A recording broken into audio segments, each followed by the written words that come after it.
Itulah saya sadar bahwa Ibnu Qayyim sudah menjadi sufi. Sufi versi salafi. Ada sufi salafi itu Ibnu Qayyim. Itu mereka pasti bilang fitnah gitu, padahal teksnya jelas. Dan dia memuji para sufi yang ikut sunnah Nabi SAW.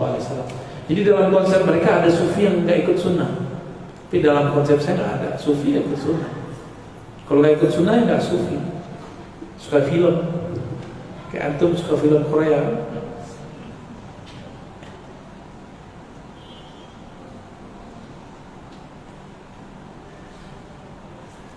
Ini disebutkan para imam Syaukani, Ibn Hajar al-Haytami, Zakaria al-Ansari, Ibn al-Hajj, hampir semuanya sepakat mengatakan seyogyanya seorang muslim mempunyai wiridan, hizib atau ratib. Sepakat semua tuh. Itu kan nama aja. Saya mau tanya, ada nggak di masa Nabi buku namanya kumpulan zikir namanya zikir pagi sore yang sahih? Ada nggak? Benar nggak ada? Bid'ah dong. Ya. Jadi kemarin dari Pontianak ini belum sempat istirahat, ya. agak ngantuk-ngantuk saya sebenarnya. Di samping saya ibu-ibu ngeluarin dua buku kecilnya, satu Quran juz berapa, juz 28 atau berapa, samping satu lagi dia keluarkan zikir pagi sore yang sahih. Ya dalam hati agak ketawa ya. Ketawa kenapa? Wah, Thariqat Qadiriyah Jawaziyah. Tahu nggak Thariqat Qadiriyah Jawaziyah? Apa itu? Iya. Jadi tokoh mereka ini membid'ahkan Ratibul Haddad, Ratibul Attas, membid'ahkan zikir pagi, sore, al-ma'thurat. Terus mereka buat zikir ma'thurat yang sahih, pagi sore yang sahih.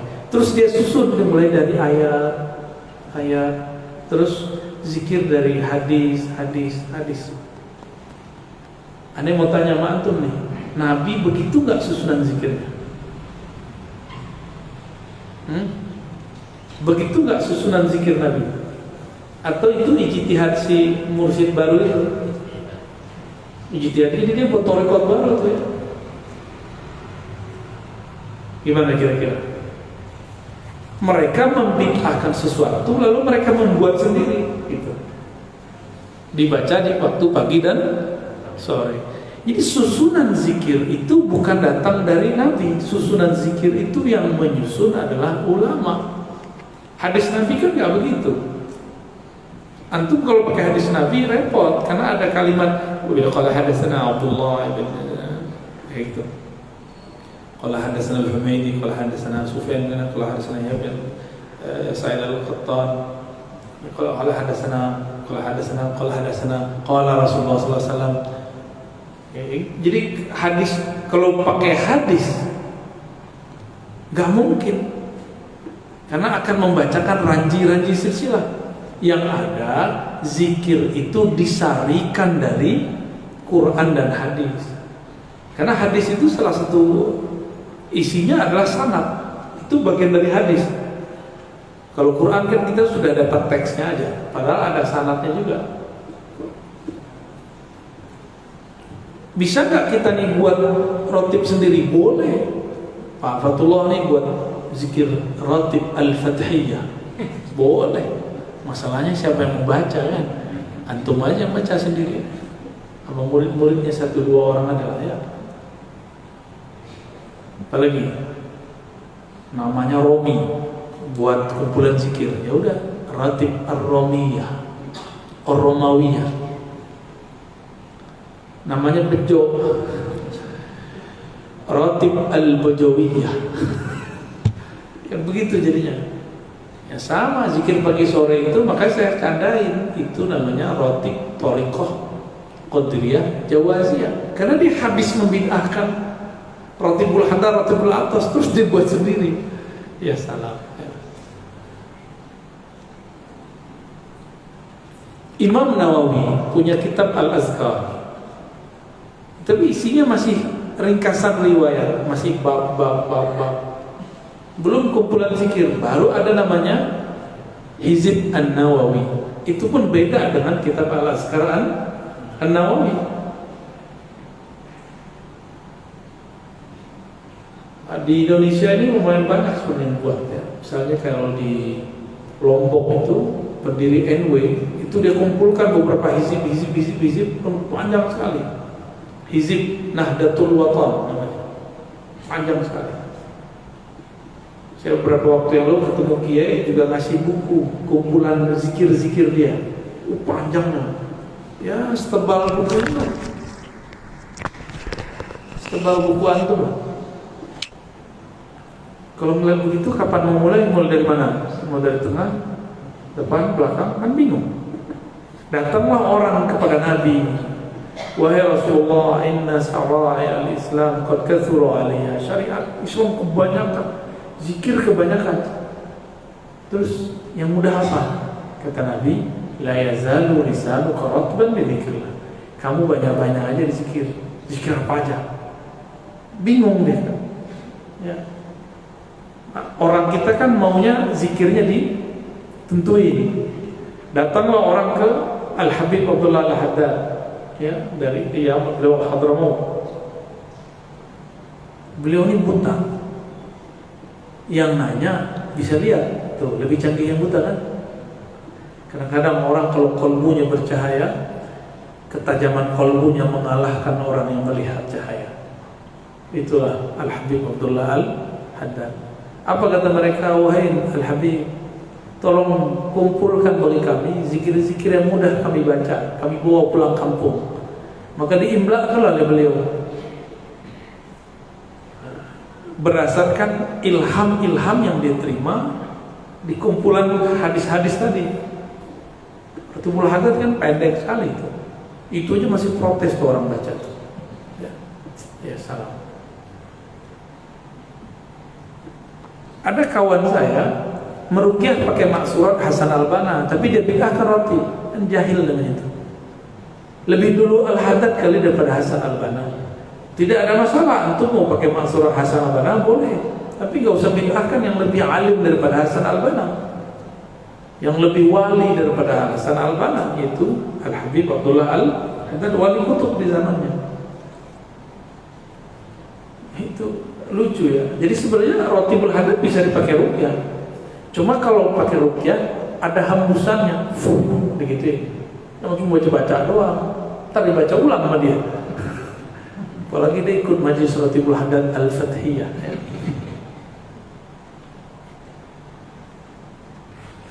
Maka teman-teman sahabat-sahabat yang karena Allah, nah ini juga mulai mereka kata-kata ini ya. Nabi, sahabat, tabi'in, nggak ada yang buat roti. Itu kata mereka. Emang Sayyidina Ali nggak punya zikir rutinan? Ada. Abu Hurairah punya zikir rutinan. Zikir yang dirutinkan itu belakangan disebut namanya ratib. Ayat yang ada doanya, jadi ayat terus penjelasan pakai doa, munajat, disebut dengan hizib. Itu bedanya ya. Beda ratib sama hizib. Apalagi maksurat. Al-maksurat itu sebutan untuk ratib dan hizib. Jadi maksurat itu artinya yang diwariskan dari ulama. Seharusnya disebut maksurat yang diwariskan dari nabi atau ulama dan bersanad seharusnya. Siapa yang punya sanad maksurat? Gak ada kan? Anda nggak punya. Makanya maksurat kalangan santri beda dengan maksurat kalangan aktivis. Ulama-ulama dan santri-santri maksuratnya bersanad. Ratibul Haddad. Jadi Ratibul Haddad itulah maksurat. Hizib Bahar itulah maksurat. Dan kita mengamalkannya pakai ijazah. Diijazahkan guru baru kita amalin. Nggak beli di toko buku terus diamalin. Itu mah bukan ijazah, itu namanya wijadah, nemu di toko buku ya. Mereka nggak punya tradisi itu, nggak ada tradisi. Kelompok ekstrem itu nggak punya tradisi itu. Nah ini apa ya, lucu-lucuan lah. Kalau meruqyah pakai takbir, pakai tahlil kenceng, benar? Giliran kita tahlilan dia kabur. Meruqyah kan supaya bikin jinnya kabur, benar? Kita tahlilan, jinnya kabur. Nah, sekarang jinnya siapa? Antum jangan bilang-bilang ya. Rahasia kita aja ya. Baik. Sekarang masuk ke yang 15. Ini sudah sering sebenarnya, jadi kita langsung aja ke yang 15. Mengenai menghitung tasbih menggunakan subhah. Jadi tasbih yang kita pakai itu bahasa Arabnya subhah, alat tasbih atau misbah. Biasanya disebut subhah, alat penghitung tasbih. Oke? Itu alat hitung bagi kelompok ekstrim ini dianggap menyerupai Yahudi, Nasrani atau Buddha. Tuh puaslah dia tuh ya. Kurang puas apa lagi? Ente sama dengan Yahudi, Nasrani, Buddha tuh, Hindu. Kurang apa lagi? Konghucu. Kurang apa lagi? Sebutlah semua ya. Ini sama kayak orang buta megang gajah. Gajah itu apa? Itu jawaban dia. Emang kalau sama berarti ngikut yang pakai baju. Jadi mereka ngajar pakai baju koko ya. Baju koko mirip sama siapa? Baju koko. Memang ada Saudi pakai baju koko? Nggak ada. Koko itu bahasa mana Pak? Ya kakak kan artinya Cino kan tuh. Antum nyerupai orang tahu dong, kau muncul dong. Ayo, gimana nih? Musyrik ente. Gimana? Nasibnya gimana ntar? Jadi mereka nggak bisa membedakan antara al-maqasid dengan wasail, tujuan dan alat. Tujuannya zikrullah banyak-banyak, alatnya bisa pakai tangan, bisa pakai tas, gak ada masalah. Terus bagaimana dengan hadis Nabi? Ba'da sholat, dalam hadis Abu Daud dikatakan Nabi SAW ya'uddu, menghitung tasbih dengan tangan kanannya, biyamini, dengan tangan. Itu satu riwayat. Di riwayat yang lain biyadi, dengan tangannya, bisa tangan kiri, bisa tangan kanan. Yang paling mengerti Nabi siapa? Sahabat Nabi, Abu Hurairah dan istri Nabi Juwairiyah, Sofiyah, 3 tuh. Itu berzikir menggunakan biji. Abu Hurairah benang yang dia jadiin benang tebel, disimpul-simpul jadi 2000. 6 kali putar baru tidur. Istri Nabi dari sebelum subuh sampai waktu duha itu ada 4000 biji. Dulu belum ada talinya. Cuma subhanallah bihamdihi, subhanallah bihamdihi, begitu. Mereka gagal paham karena ada satu riwayat dalam hadis Abu Daud itu Nabi mengatakan, maukah engkau aku tunjukkan yang lebih afdal daripada menghitung dengan biji? Saya kalau ngomong begitu, saya melarang pakai biji nggak? Bapak pakai baju nih, terus saya bilang, mau nggak kamu pakai baju yang lebih bagus? Bukan berarti membatalkan baju ini, baju koko ini. Ya. Terus apa maksudnya? Ini namanya naik kelas. Di dalam tradisi al-zikir ada namanya kurikulum berzikir. Ada kurikulum menghitung, ada kurikulum mengingat. Nah itu beda. Meresapi, nggak belum hitung lagi. Nanti ada kurikulum menghitung lagi. Begitu juga bolak-balik sudah. Bolak-balik. Jadi tidak ada urusan sebenarnya menghitung tidak menghitung, bukan berarti itu afdol tidak afdol. Nyamannya kita main mana?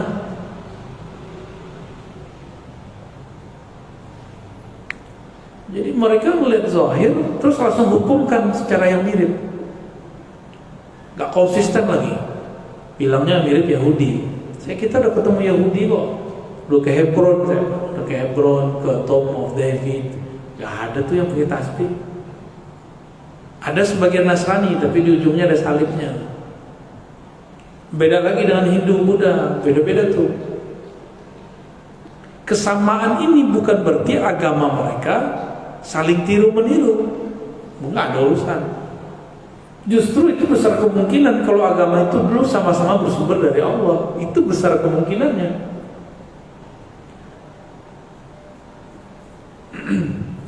Kalau zikir 33 masih bisa pakai ini nggak? 100 masih bisa. Coba sekarang zikirnya 1000. Pakai ini gimana? Salah hitung nggak? Kita punya latihan zikir nih, mau zikir 1000. Tapi maunya pakai tangan, ikut sunnah. Terus gimana? Cobain aja. Baru 300 itu udah bingung, ini udah berapa ya? Jangan-jangan ngakunya udah 3000 lagi. Oleh karena itu ada hukum namanya maslahat, kemaslahatan.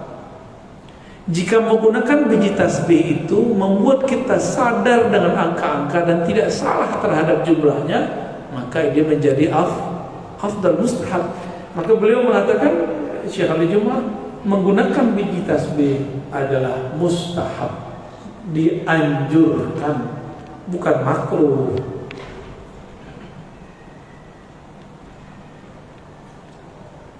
Apa kata beliau? Setelah kelompok ekstrim ini melarang zikir banyak-banyak, melarang baca wirid dan aurat, hizib, mereka sekarang mencoba menelusuri alat yang digunakan saat baca tasbih ratib. Ini dibid'ahkan juga. Wa min dzalika nahyu an as-subhati allati naraha fi aidi dzakirin. Di antaranya mereka melarang pakai tasbih. Ada adik kelas saya, dia ziarah ke Mesir. Kebetulan itu tempat red zone, wilayah merah. Kelompok ekstrim banyak di situ. Dan mahasiswa Indonesia banyak yang terjebak di situ. Ya, yang satu alma mater sama saya dulu di tempat sekolah saya sebelum pindah, itu ada 3 orang yang ditangkap. Udah jelas dilarang sama kakak kelasnya, ini larangan pemerintah Mesir, kamu jangan coba-coba. Mereka iseng, alasannya ngambil kitab, ternyata nggak tahu deh, tangkap. Kawan kita ada yang lagi ziarah juga, ditangkap. Tahu nggak selamatnya pakai apa Pak? Diperiksa tasnya sama polisi. Dilihat, nah ada tasbih, ente Azhari, selamat katanya. Selamat, cuma megang tasbih doang selamat. Tapi jangan cobain di sini ya, nggak laku di sini. Mobil, motor pasangin tasbihnya nggak laku. Kan paling dipindahin.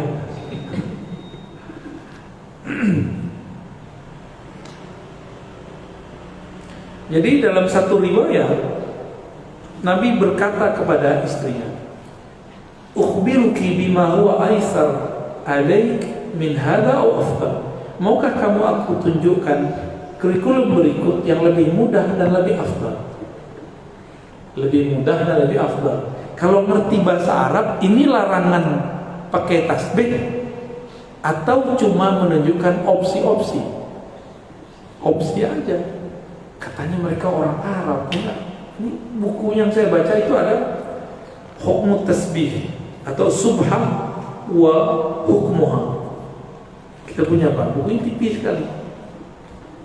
Masya Allah, puas-puas dia ngomong, ini Yahudi, ini Nasrani, ini Buddhi. Suka-suka aja dia tuh ngomongnya.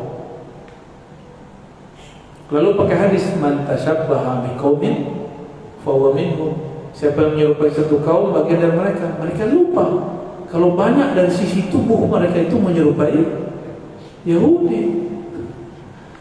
Giliran kita pakai tasbih dimasalahin, ya. Padahal Yahudi nggak ada pakai tasbih, kecuali Yahudi PA kali ya, nggak ada Pak. Yang saya tahu itu Kristen, Nasrani itu punya, Buddha, Hindu punya. Lalu Buddha ini kan berkembang ke Cina, menjadi agama-agama baru. Nah, lalu Nabi mengajarkan zikir subhanallah adada ma khalaqa fis sama, subhanallah adada ma khalaqa fil ard, diberitu latif. Subhanallah adada ma baina dzalik, subhanallah adada ma huwa khaliq. Walhamdulillah mithla dzalik, Allahu akbar mithla dzalik. Nabi ngomongnya begitu. Mithla dzalik. Emang kita berzikirnya mithla dzalik Kan enggak. Kita baca juga alhamdulillah adada ma khalaqa fis sama, alhamdulillah ada makhluk fil ard, tadi bersama mithla dzalik. Itu mau cepat selesai itu.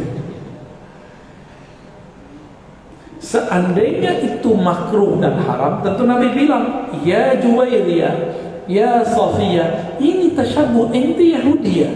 Kata Safiyah bilang, ani mau Yahudi wahai Rasul. Kira-kira ya, emang Safiyah Yahudi kan? Apakah Nabi marah kepada Safiyah? Dasar Yahudi. Enggak kan? Enggak ada. Ada aja tuh mereka yang nuduh-nuduh orang Yahudi. Berarti samping saya Yahudi. Orang Yahudi juga. Yahudi mata kok sipit Pak.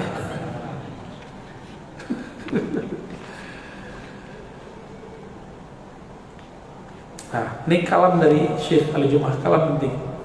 فالصبحة أداة يجوز للمسلم استخدامها في العد في الأوراد وهي أولى من اليد إذا أمن الإنسان الخطأ. Menggunakan biji tasbih sebagai alat itu boleh-boleh saja bagi seorang muslim dalam menerapkan, mengamalkan wirid-wiridnya. Kenapa? Kenapanya ini mahal? Karena membuat manusia terhindar dari kesalahan menghitung, satu. Yang kedua, ajma' lil qalbi, dapat membuat fokus pada kalbu. Coba antum begini-gini, bingung nggak? Ini kalau kita 1000, tandain. Lagi ngantuk-ngantuk, balik lagi sini kan? Pernah saya coba Pak begini. Tahu-tahu ini udah nyampe di sini. Kita lihat jam, baru 3 menit. Rasa tidur lama sekali. Hebat sekali ya. Udah berapa ribu tuh? 1, 2, 3, 4, 5, 6, 7, 8, 9, 10, 11, 12 ribu. 3 menit. Kayaknya aneh yang salah. Balik lagi kita. Kan biasa orang kalau zikir, gelombang otaknya menjadi tenang. Makanya gampang tidur. Jadi kalau ada orang lagi baca rotib tidur, biarin, jangan diganggu. Itu rezeki. Ya. Bahkan ada yang lagi sholat bisa tidur. Cuma nanti ulang lagi sholatnya. Sujud gak balik-balik Pak. Ada yang lagi tasyahud, asyhadu an la ilaha illallah. Hilang deh. Yang pernah ketawa mengalami kayaknya.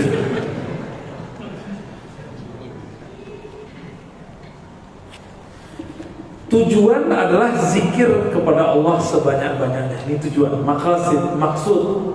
Lalu apa medianya, wasilahnya? Boleh dengan tangan, boleh dengan biji. Sekarang nggak pakai itu lagi, canggih. Pencet-pencet. Sama aja kan?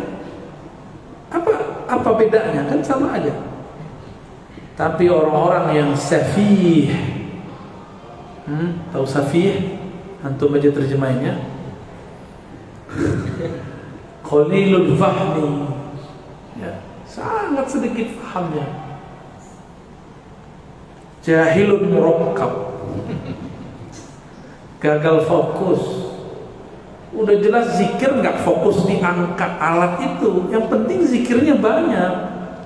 Karena kita tidak sanggup berzikir setiap nafas seperti baginda Rasul SAW, maka minimal kita berzikir dengan tatanan-tatanan tadi, wirid, roti, zikir pagi sore, dengan angka-angka tertentu, mudah jadinya. Lalu mereka mengatakan apa? Ini dari Yahudi. Udah, kita buktikan benar nggak tasbih itu dari Yahudi? Pertama kita temukan Sofyan menggunakan tasbih biji, Juwairiyah, Abu Hurairah, lalu Al Hasan Al Basri berguru kepada Sayyidina Ali. Hasan al-Basri punya murid Habib al-Ujaimi. Begitu juga Ja'far Sadiq. Terus lanjut kepada Daud At-Tai, Ma'ruf al-Kharqi, terus sampai kepada Sakti, Junaid. Semuanya salafus saleh dan mereka menggunakan alat tasbih. Jadi kita menggunakan tasbih ini bukan niru Yahudi, bukan niru Nasrani, bukan niru Buddha. Kita niru salafnya kita. Tapi salafnya mereka beda ya. Salaf mereka bukan salafus saleh, salafut taleh.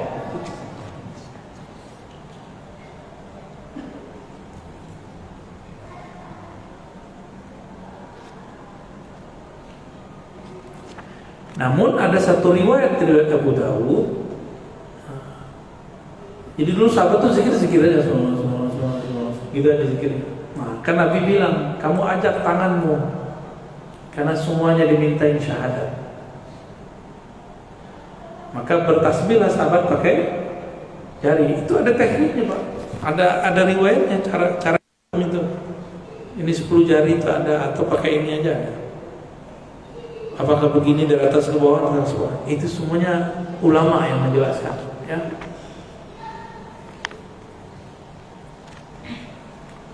Siapa lagi? Abu Darda. Ada satu riwayat diriwayatkan oleh Ibn Abi Asim dalam kitab Az-Zuhud. Kata Al-Qasim bin Abdurrahman, kana li Abi Darda nawan min nawal ajwa fi kis. فكان إذا صلى الغداة أخرجهن وأخذ يسبح بهن حتى ينفدن bisa juga hatta yanfudna ya. Sehingga habis artinya. Abu Darda itu menyimpan biji-biji kurma ajwa di sebuah kis itu kayak dompet, bukan dompet, kayak anak-anak tuh nyimpen main-mainannya dan terus diikat. Nah, saya nggak tahu namanya. Itu bahasa sono tuh. Apa namanya, Pak? Bahasa Arabnya kis, kantong, ya. Abu Darda selesai sholat subuh, dia keluarkan isi kisnya itu. Terus dia zikir subhanallah bihamdihi subhanallah. Abu Darda sudah berapa sahabat ya? Banyak. Berarti kita pakai tasbih bukan ikut Yahudi, bukan ikut Buddha. Yang dibaca juga beda kok. Ada nggak yang gitu? Nggak ada kan? Om Greg.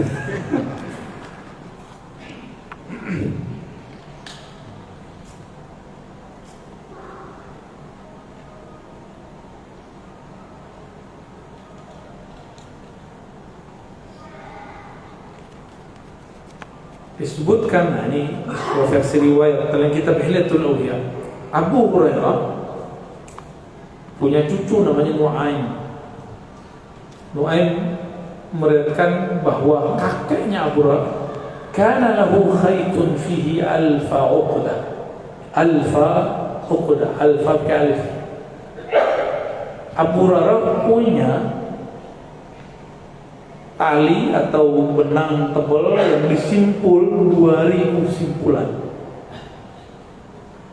Fala yanamu hatta yusabbih bihi.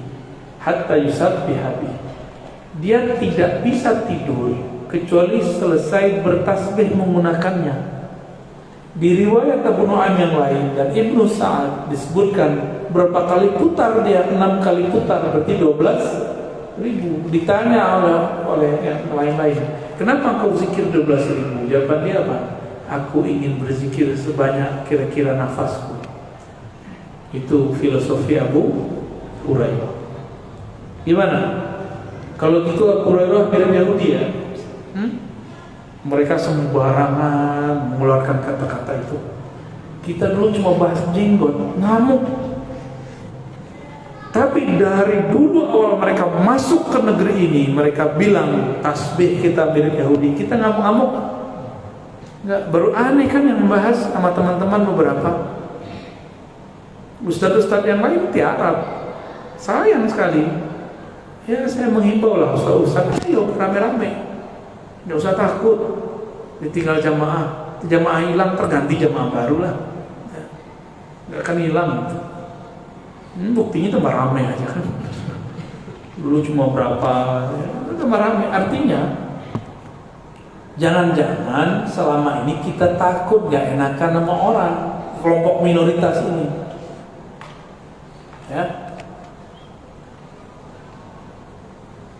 Imam Ibn Hajar Al-Haytami punya kitabnya mengenai fatwa-fatwa dia, ada fatwa al-hadithiyah, ada fatwa beliau. Beliau ditanya mengenai halil subhati aslun fi sunnah amla. Adakah dalil pokok utama yang menjadi dasar pakai tasbih? Ini kan karena orang bertanya, jangan ini dari Yahudi, dari Nasrani, dari Hindu, Buddha. Apa jawab beliau? Na'am, ada. Wa qad allafa bidzalika al-Hafiz as-Suyuti. Imam Suyuti telah mempunyai kitab khusus mengenai bab ini. Fa min dzalika ma sahha an Ibnu Umar. Lalu dia menyebutkan salah satu riwayat dari Ibnu Umar. Ra'aitu Nabi sallallahu alaihi wasallam ya'qidu tasbih bi yadihi. Nabi menghitung tasbih dengan tangannya. Bi yadihi ini menghitung dengan tangan, tidak disebutkan pakai alat atau tidak pakai alat. Bisa pakai alat, bisa tidak pakai alat. Wa ma sahha, dan apa yang sahih dari Sofiyah bahwa Rasulullah SAW dakhala alayya wa baina yadayya 4,000 nuwatun usabbih bihinna. Nabi masuk ke rumahku, aku sedang berzikir dengan 4.000 tasbih, dalilnya tadi yang saya sebut. Lalu bertanya Nabi, ya binta Huyai, anak Yahudi, itu kan itu artinya.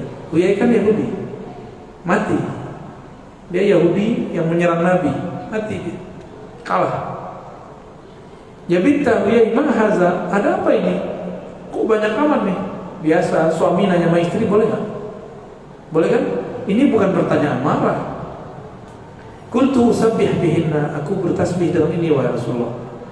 Qala qad sabbahtu mundu qumti ala ra'si akthar min dhalik. Saya punya zikir yang satu zikirnya setara dengan semua yang kamu baca. Wah, ini ilmu Nabi ini, melipat jumlah zikir.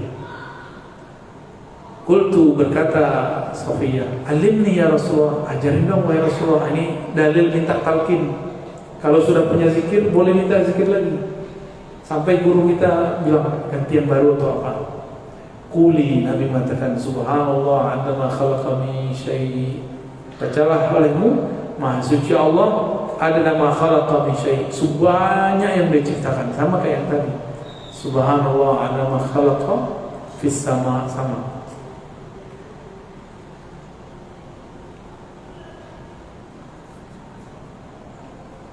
Nah, betul ada sebagian ulama mengatakan bahwa menghitung dengan jari lebih afdal daripada dengan tasbih. Nah, kalau saya gabung. Jika jumlahnya masih di bawah 100 sehingga sulit untuk salah dengan jari, fal afdal bil yad, maka lebih afdal dengan tangan. Tapi kalau sudah di atas 70, di atas 100, biasanya akan bikin buyar. Dan antum cobain aja sendiri, lebih buyar dan gak disiplin. Maka di mobil, di motor itu simpan tasbih di saku. Kalau yang pakai motor ya pakai jam lah ya, lihat jam. Jadi kita jangan hanya dengerin musik doang. Ya, musik udah jelas diharapkan mereka kan.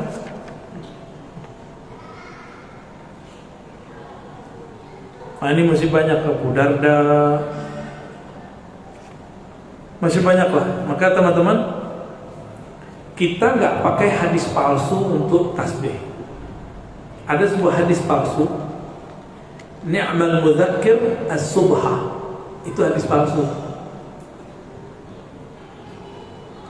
Jangan karena hadis palsu ini terus kita katakan pakai tasbih itu bid'ah. Kenapa? Ada satu kaidah, ad-dalil ghairul madlul. Al-dalil ghairu madlul. Dalil itu bukanlah yang dimadlulkan. Apa maksudnya? Jika dalil tentang tasbih itu ada satu dalilnya bid'ah mengatakan dhaif, bukan berarti isi dalil itu dhaif. Contoh, Nabi bersabda, ibu kota Indonesia Jakarta. Secara hukum gimana? Palsu nggak? Palsu. Tahu dari mana palsu? Karena antum orang Indonesia. Ibu kota, mana mungkin Nabi ngomong ibu kota Indonesia Jakarta, tapi isinya benar nggak? Paham? Paham nggak? An-nazafatu minal iman itu bukan hadis. Itu penerjemahan daripada hadis. At-tuhur syatrul iman. Bersuci setengahnya iman. Itu hadis Muslim. Diterjemahkan oleh para ulama. An-nazafatu minal iman. Kita bilang ini bukan hadis, tapi isinya benar nggak? Benar. Jadi tidak semua hadis yang palsu itu isinya palsu. Tidak semua dibalik, tidak semua riwayat yang sahih itu isinya sahih. Itu kaidah al-muhadditsin ya, dan ahli usul fiqh. Berdasarkan itu semua, Imam As-Suyuti mengatakan walam yunqal an ahadin minas salafi wala minal khalaf. Nah, ini yang pakar ahli riwayatnya. Tidak ada satupun riwayat dari ulama salaf dan khalaf mengingkari atau al-man'u min jawazi adil dzikr bisubhan, yang melarang zikir menggunakan alat tasbih. Bal kana aktsaruhum yaudunahu biha.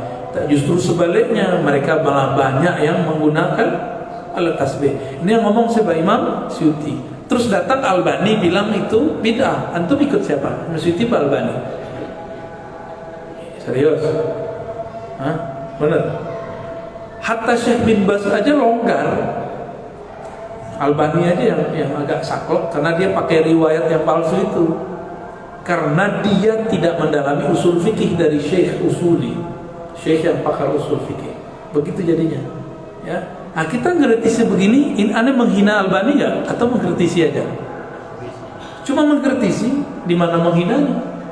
Cuma mereka nanti pelintir, wah Razi ngaji di mana berani hina-hina Albani. Ya, mengkritisi disebut menghina ya. Baik. Silakan. Azan. Tafadhal.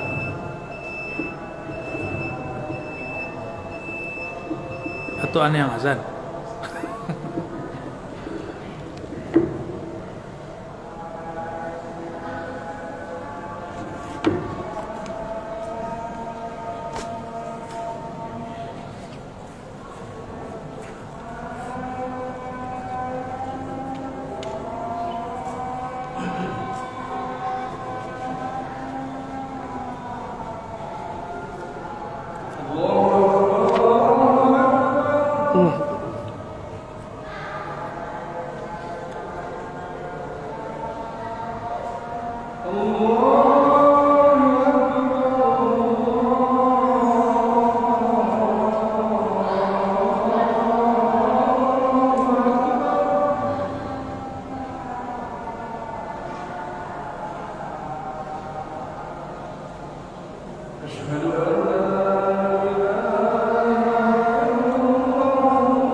Jawab. Silakan pada jamaah yang ingin ada pertanyaan kepada guru kita, silakan.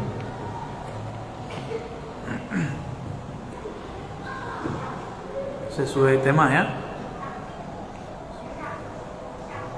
Oke, assalamualaikum. Ya. Makanya kalau kalau ada teman dia bilang nasab Nabi Muhammad itu sampai Ali, gimana kira-kira kita menyikapinya? Maksudnya nasab Nabi sampai Ali? Ya, dia sampai bilang ya Habib itu ya nggak ada gitu. Kita harus 100% percaya. Nggak ngerti ilmu nasab, ngomong nasab dia itu, ya. Jadi kalau ada orang mengatakan nasabnya keturunan Nabi Muhammad udah nggak ada, karena keturunan Nabi Muhammad lewat Fatimah, berarti nggak sah, gitu ya. Itulah anehnya mereka itu, sotoy, nggak ngerti ilmu nasab, lalu kemudian anti nasab, anti habaib. Kita ini cinta habaib, bukan fanatik sama habaib. Itu bedanya. Habaib itu manusia biasa, salah ya salah, keliru ya keliru, tapi di darahnya ada nasab. Gimana cara mengetahui nasab? Sama dengan cara mengetahui hadis. Dicek, ini dari dia anak fulan, benar kan dia anak fulan? Kalau betul tertulis terdata, sah dia sebagai zuriat Rasul Sallallahu Alaihi Wasallam. Oh, nanti cuma sampai ke Ali Fatimah. Ya emang itu zuriatnya Nabi. Satu-satunya zuriat Nabi lewat Fatimah. Terus kenapa salah? Kalau cuma Sayyidina Ali nggak cukup. Sayyidina Ali punya istri yang lain setelah Fatimah wafat. Gitu ya. Jadi kalau ada yang begitu tuh soto itu. Kalau nggak ngerti ilmu nasab, kasih tahu dia ente kalau nggak ngerti nasab, uskut. Ya. Oh, lewat ibu nggak sah. Kalau gitu orang kampung saya nggak sah semua dong. Nah, kampung saya lewat ibu semua loh. Dan itu bukan Yahudi loh, orang Indonesia. Hah? Gimana? Itu masuk ke sistem perkawinan, nggak ada masalah sebenarnya. Zuriat Nabi ya lewat Fatimah, nggak ada lain. Ada hikmahnya kok lewat Fatimah. Ada hikmahnya. Kok bukan anak dari laki-laki? Karena kalau dari Fatimah berarti anaknya itu emang keluar dari rahimnya Fatimah. Tinggal dulu di rahim Fatimah, minum ketubannya di situ. Jadi emang darahnya darah Nabi full, sallallahu alaihi wasallam. Beda kalau cuma bapaknya doang.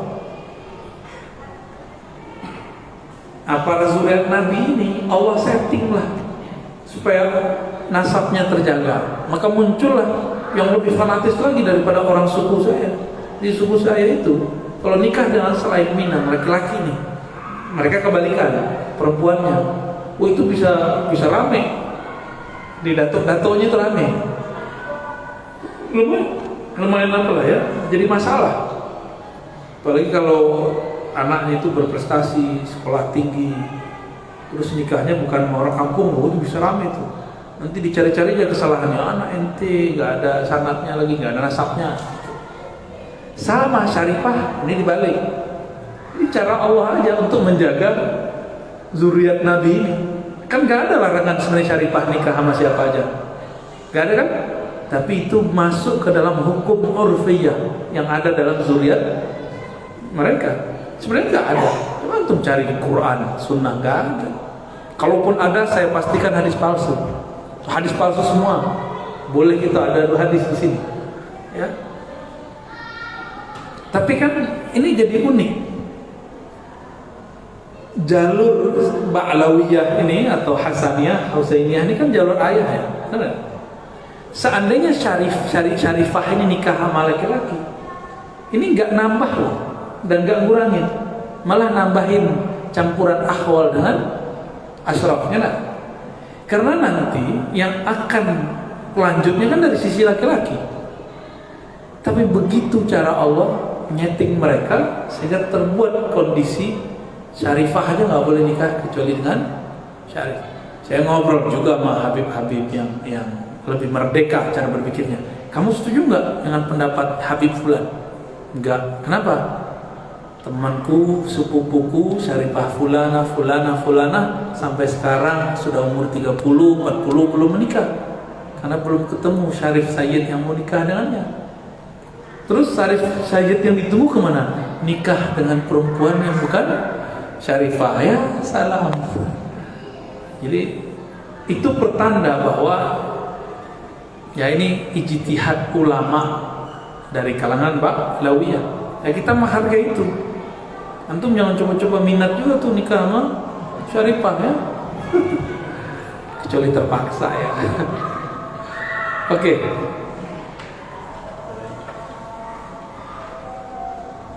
Udah. Ibu ada tanya bawaannya rumah sholat isya aja kayaknya tuh. Iya. Halas ya.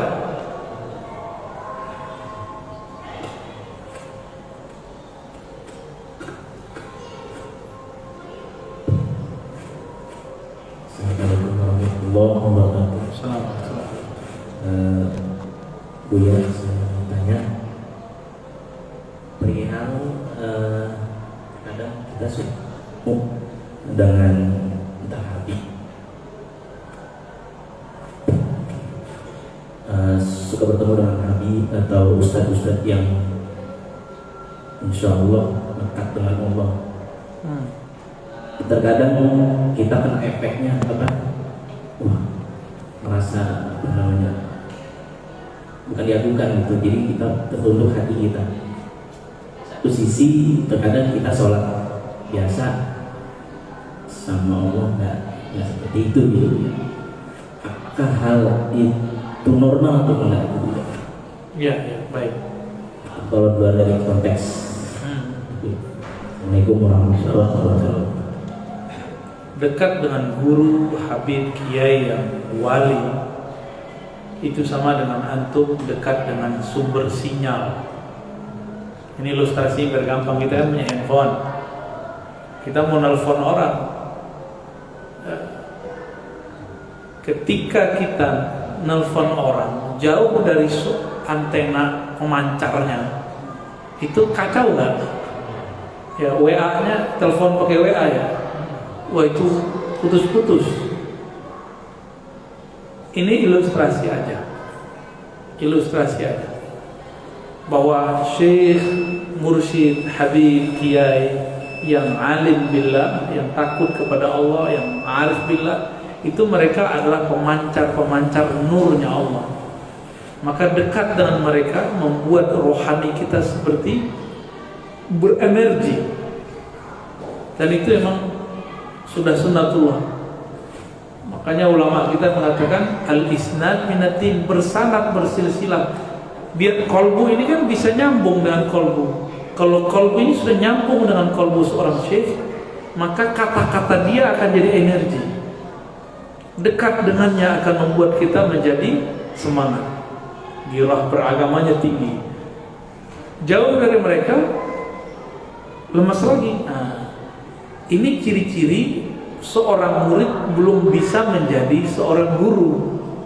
Nah, kapan murid dapat jadi guru? Kalau dia sendiri ramai amalnya sama. Jadi normal untuk seorang murid, tapi tidak normal untuk seorang guru. Jadi memang begitu mas, ya, kejadiannya. Oleh karena itu Allah sering memuji majelis-majelis zikir. Dalam risalah Rasulullah SAW dikatakan, tidaklah mamin qaumin yajtami', tidaklah berkumpul sekelompok. Nah, berarti kita masuk ke kelompok wali, kelompok habib, kelompok kiai. Lalu yazkuruna Allah, zikir bersama mereka, kecuali hafat bil malaikat, malaikat turun, nazalat alaihimur rahmah wa ghasyat alaihim, nazalat alaihim sakinah wa ghasyat alaihim rahmah. Jadi mereka diliputi rahmah, mendapatkan rasa sakinah. Maka jangan jauh-jauh dari mereka kalau belum punya energi sendiri. Kami dulu waktu masih kecil ya, ada namanya tawajjuh. Tawajjuh itu sama kayak majelis zikir mingguan. Tiap malam apa kita biasanya datang ke guru kita, lalu kita didoakan, berzikir bersama beliau, lalu doakan beliau supaya pijar yang di dalam itu energinya tambah. Gitu. Nah, lalu kapan si murid ini boleh dilepas sendiri? Kalau dia sendiri tetap berpijar, bercahaya kalbunya. Ya. Kalau dia punya kemampuan mengajar, biasanya dikasih ijazah untuk mengajar murid-murid yang baru.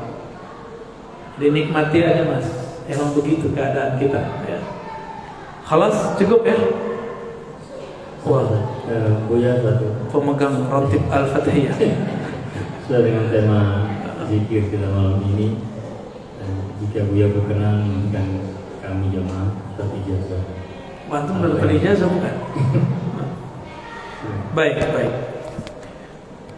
Hadirin yang dimuliakan Allah, dengan ini saya Al-Fakir ajastukum mengijazahkan antum yang hadir, khususnya Ratibul Haddad, Ratibul Attas, Al-Wirdul Latif, 3 itu ya, yang disusun oleh Al-Habib Al-Haddad, Al-Attas oleh Habib Al-Attas, begitu juga Wirdul Latif oleh Al-Habib Abdullah Al-Haddad, dengan sanad yang bersambung kepada mereka.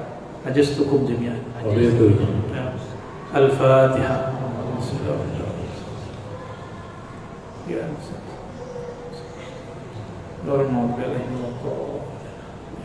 Silakan diamalkan ya. Kalau yang baru-baru Ratibul Haddad aja dulu, nggak panjang. Kalau yang pengen panjang, hari libur Sabtu Minggu, amalkan Al-Wirdul Latif, pagi sore. Nikmatnya bukan main. Antum rasain nikmat kalau hari-hari ini penuh dengan zikir. Nanti filenya bisa diminta ke CD Musa dari Bab ya. Ada yang versi terjemahan, ada yang sudah masih Arab murni. Ya. Demikian teman-teman, sahabat-sahabat Allah, semoga kajian kita bermanfaat, diridhai Allah, bukan niat untuk debat tapi memperkuat kita ya. Wassallallahu ala sayyidil wujud sayyidil kaunain sayyidina Muhammad wa ala alihi wa ashabihi ajma'in. Assalamualaikum warahmatullahi wabarakatuh.